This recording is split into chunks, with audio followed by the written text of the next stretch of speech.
बिस्मिल्लाहिर्रहमानिर्रहीम। अस्सलाम वालेकुम डियर स्टूडेंट्स, मैं हूं आपका टीचर मोहम्मद ज़ुहैब खान और आपको खुशामदीद कहता हूं आपके अपने यूट्यूब चैनल MZK मैथमेटिक्स में। आज के लेक्चर में हम class 11 maths unit 2 matrices and determinant start करने जा रहे हैं। तो इसमें सबसे पहले आते हैं इंट्रोडक्शन की तरफ कि व्हाट इज़ मैट्रिसेस, मैट्रिक्स किसे कहते हैं। तो इंतहाई आसान डिफिनीशन है कि the combination of rows and columns in a large square bracket or parenthesis is called matrix.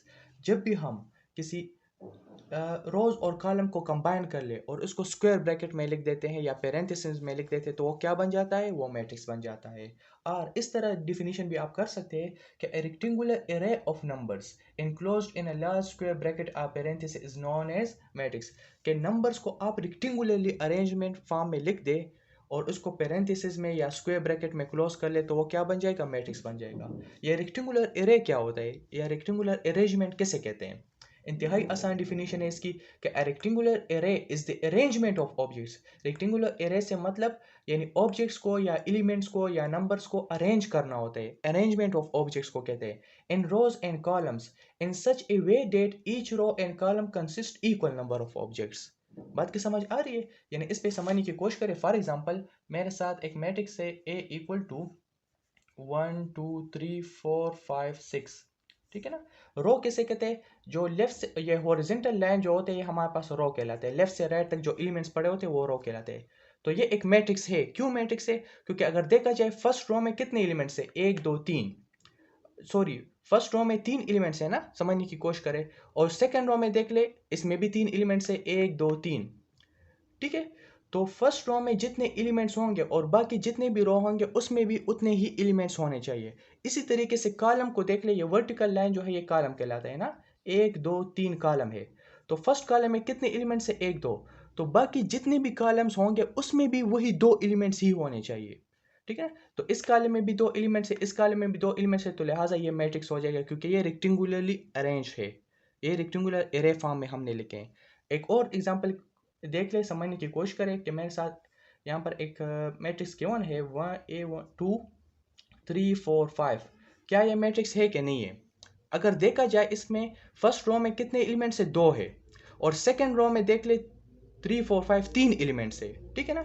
तो ये रेक्टेंगुलरली अरेंज नहीं है क्योंकि इक्वल नंबर ऑफ ऑब्जेक्ट्स नहीं है रो में। फर्स्ट रो में 2 है और सेकंड रो में 3 एलिमेंट्स है, तो ये इक्वल नंबर ऑफ ऑब्जेक्ट्स नहीं है, तो लिहाजा ये मैट्रिक्स नहीं हो जाएगा। तो मैट्रिक्स के लिए इक्वल नंबर ऑफ ऑब्जेक्ट्स होने चाहिए हर एक रो में और हर एक कॉलम में, तब वो जो है मैट्रिक्स कहलाएगा। और इसी को हम रेक्टेंगुलरली अरेंजमेंट कहते हैं, रेक्टेंगुलर एरे कहते हैं। I hope the point is clear. अच्छा जी, सिंबल की तरफ आते हैं तो a matrix is always denoted by a capital letter. Matrix को हमेशा कैपिटल लेटर यानी ABC से रिप्रेजेंट किया जाता है। फॉर एग्जांपल ए हमारे पास एक मैट्रिक्स है, इसमें एलिमेंट्स है 1 2 3 4 5 6। तो आप इसको स्क्वायर ब्रैकेट में भी लिख सकते हैं या पैरेंथेसिस में भी लिख सकते हैं 1 2 3 4 5 6। लेकिन आगे जो है मैं ये स्क्वायर ब्रैकेट ही यूज़ करूँगा क्योंकि आपके बुक में जितने भी क्वेश्चन है वो ज़्यादातर स्क्वायर ब्रैकेट में है, ठीक है। अच्छा, अब आते हैं रोज और कॉलम की डिफिनीशन की तरफ। चूँकि मैट्रिक्स की डिफिनीशन में रोज भी यूज होते हैं कॉलम का ना, यानी the combination of rows and columns in a square bracket is called matrix. तो रोज किसे कहते हैं, आपको ऑलरेडी पता है कि the horizontal lines of numbers are called rows. कि जो नंबर्स हॉरिजॉन्टली पड़े हुए होते हैं, हॉरिजॉन्टल लाइन में पड़े होते हैं, तो उसको हम क्या कहते हैं, रोज कहते हैं। और वर्टिकल लाइंस ऑफ नंबर्स को हम क्या कहते हैं, कॉलम कहा जाता है। जिस तरह इस एग्जांपल में देख ले, हॉरिजॉन्टल लाइन कितने हैं, एक ये हॉरिजॉन्टल लाइन है, दूसरा ये है, ठीक है ना। वर्टिकल लाइन को अगर देखा जाए तो 1 2 और 3, 3 इसमें वर्टिकल लाइंस है, 2 हॉरिजॉन्टल लाइन है। तो इसमें मतलब ये है कि 2 रोज हो जाएंगे, रो 1 और रो 2, और इसमें 3 कॉलम हो जाएंगे, कॉलम 1 कॉलम 2 कॉलम 3। बात की समझ आ रही है कि नहीं। तो आप यहाँ पर लिख सकते हैं कि इन द एबो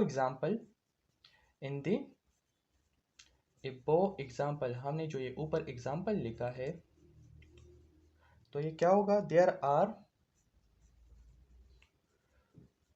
2 रोज, इसमें 2 रोज है, एंड 3 कॉलम्स, 3 कॉलम्स है। बात की समझ आ रही है। इन द बो एग्जाम्पल देयर आर 2 रोज और 3 कॉलम। तो रो हॉरिजॉन्टल लाइन को कहते हैं, कॉलम जो है वर्टिकल लाइन ऑफ एलिमेंट्स या नंबर्स को कहा जाता है।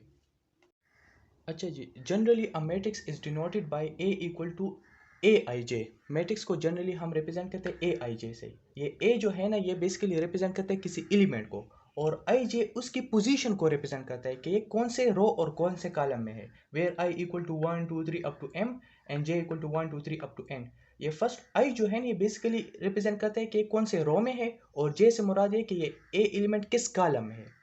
यानी इसको हम अगर आई जे की जगह पर मैं वैल्यूज पुट कर लूँ तो आपको ज़्यादा आसान हो जाएगा। देख ले A11 A12 up to A1n, इस तरह मैंने वैल्यूज पुट कर लिए। तो A11 से मुराद ये है कि ये जो ए एलिमेंट है ये फर्स्ट रो और फर्स्ट कॉलम में है। देख ले फर्स्ट रो और फर्स्ट कॉलम में ये पड़ा हुआ है। A12 से मुराद ये कि ये फर्स्ट रो और सेकंड कॉलम में है। A22 से मुराद ये कि ये सेकंड रो और सेकंड कॉलम में ये एलिमेंट पड़ा हुआ है। तो ये इसकी रिप्रेजेंटेशन है, ठीक है। अच्छा, ऑर्डर ऑफ मैट्रिक्स किसे कहते हैं? The order of matrix is given by the number of rose followed by the number of columns. ठीक है, अगर आपको कोई मैट्रिक्स गिवन हो और आपसे कहा जाए कि इसका ऑर्डर लिख ले, तो ऑर्डर से मुराद ये होता है कि इसमें कितने रोज और कितने कॉलम है। ठीक है, तो इसको जनरली रिप्रेजेंट किया जाता है ऑर्डर मैट्रिक्स को m क्रॉस n से। ठीक है, या इसको आप m बाई n भी कह सकते हैं या m क्रॉस n भी कह सकते हैं। m जो है ये रोज के लिए यूज होता है, n जो है कॉलम के लिए यूज होता है। ठीक है, तो सबसे पहले आपने नंबर ऑफ रोज को लिखना है, फिर बाद में नंबर ऑफ कॉलम को लिखना है। ठीक है ना। फॉर एग्जाम्पल आपको एक मैट्रिक्स गिवन है 1 2 5 9 और आपसे कहा जाए कि इस जो मैट्रिक्स सी है इसका ऑर्डर लिख ले, तो सबसे पहले आपने रोज को काउंट करना है। कितने रोज है? तो इसमें एक हॉरिजॉन्टल लाइन ये है, दूसरा हॉरिजॉन्टल लाइन ये है, तो 2 रोज है, तो मैं यहाँ पर लिखूंगा 2। अच्छा, अब कॉलम की बारी। कॉलम से मुराद vertical line of numbers. Vertical line में जो नंबर्स पड़े होते हैं ना, तो एक वर्टिकल लाइन ये है और दूसरा ये है, तो 2 वर्टिकल लाइंस है, तो मतलब है कि इसमें 2 रोज हो जाए, सॉरी 2 कॉलम्स हो जाएंगे। तो मैं यहाँ पर लिखूंगा 2 क्रॉस 2। तो ऑर्डर ऑफ मैट्रिक्स सी हो जाएगा 2 क्रॉस 2। 2 क्रॉस 2 से मुराद ये है कि इसमें 2 रोज और 2 कॉलम है। सही है ना। तो ये आपका फिर कंप्लीट आंसर बन जाएगा। इक्विलिटी ऑफ टू मैट्रिक्स इंतहाई आसान डिफिनीशन है। Two matrices A equal to A I J and B equal to B I J. यानी जनरली मैंने दो मैट्रिक्स लिए ना, मैट्रिक्स को जनरली इस फॉर्म से यानी इस तरीके से हम लिखते हैं। Of the same order are said to be equal when their corresponding elements are equal. दो सेट्स सॉरी दो मैट्रिसेस तब हमारे पास जो है इक्वल कहलाएंगे जब वो क्या हो, इनका ऑर्डर भी सेम होना चाहिए और इनके करस्पॉन्डिंग एलिमेंट्स इक्वल होने चाहिए। फॉर एग्जांपल हमें दो मैट्रिसेस गिवन है ए और बी। अगर देखा जाए इन दोनों का ऑर्डर सेम है, इसका भी ऑर्डर 2 by 2 है, इस बी मैट्रिक्स का ऑर्डर भी 2 by 2 है, यानी 2 रोज और 2 कॉलम्स है। और इसके करस्पॉन्डिंग एलिमेंट्स को देख ले। फर्स्ट रो फर्स्ट कॉलम में पी पड़ा हुआ है, यहाँ पर फर्स्ट रो फर्स्ट कॉलम में पी है, फर्स्ट रो सेकंड कॉलम में क्यू है, फर्स्ट रो सेकंड कॉलम में क्यू है, सेकेंड रो फर्स्ट कॉलम में आर है, सेकेंड रो फर्स्ट कॉलम में आर है, सेकेंड रो सेकेंड कॉलम में एस है, सेकेंड रो और सेकेंड कॉलम में हमारे पास क्या है, एस है। तो लिहाजा ये क्या हो जाएगा, तो मैं यहाँ पर लिख सकता हूँ कि ए इक्वल टू बी। ए हमारे पास इक्वल है बी मैट्रिक्स के। बात की समझ आ रही है कि नहीं? तो दो मैट्रिसेस तब इक्वल होंगे जब इनका ऑर्डर सेम हो और इनके करस्पॉन्डिंग एलिमेंट्स इक्वल हो। फॉर एग्जाम्पल मेरे साथ एक मैट्रिक्स है 1 2 3 4। बी एक मैट्रिक्स है 1 1 प्लस 1 2 प्लस 1 और 2 प्लस 2। और आपसे कहा जा रहा है कि ये एलिमेंट ये दो जो मैट्रिक्स मैंने आपको दिए क्या ये इक्वल है कि नहीं है। तो अगर देखा जाए ये भी 2 by 2 है, 2 रोज 2 कॉलम है, ये भी मैट्रिक्स 2 by 2 है, ऑर्डर तो सेम है। अब एलिमेंट्स को देख ले, करस्पॉन्डिंग एलिमेंट्स 1 इधर भी है इधर भी है, फर्स्ट रो फर्स्ट कॉलम में 2 और 1 प्लस 1 से 2 आ रहे, 3 इधर भी है इधर भी है, और 4 इधर इस सेट में इस मैट्रिक्स में भी है और बी मैट्रिक्स में भी है। तो लिहाजा मैं कह सकता हूँ कि ए इक्वल टू बी, ये दोनों जो मैट्रिसेस है ये इक्वल है। तो इसको हम कहते हैं इक्वलिटी ऑफ टू मैट्रिसेस। ठीक है, तो मैं उम्मीद करता हूँ कि आपको इस लेक्चर की समझ आ गई होगी और इंशाल्लाह नेक्स्ट लेक्चर में हम फिर टाइप्स ऑफ मैट्रिसेस पढ़ेंगे। इस लेक्चर में कोई भी मसला हो, किसी क्वेश्चन की समझ ना आई हो, किसी टॉपिक की समझ ना आई हो, एग्जाम्पल में मसला हो, तो बिल्कुल आप कमेंट सेक्शन में पूछ सकते हैं, मैं इंशाल्लाह आपको ज़रूर रिप्लाई दूंगा। सो आज के लिए इतना काफ़ी है, इंशाल्लाह फिर मुलाकात होगी नेक्स्ट लेक्चर में। सो तब तक के लिए wish you all the best and अल्लाह हाफिज़।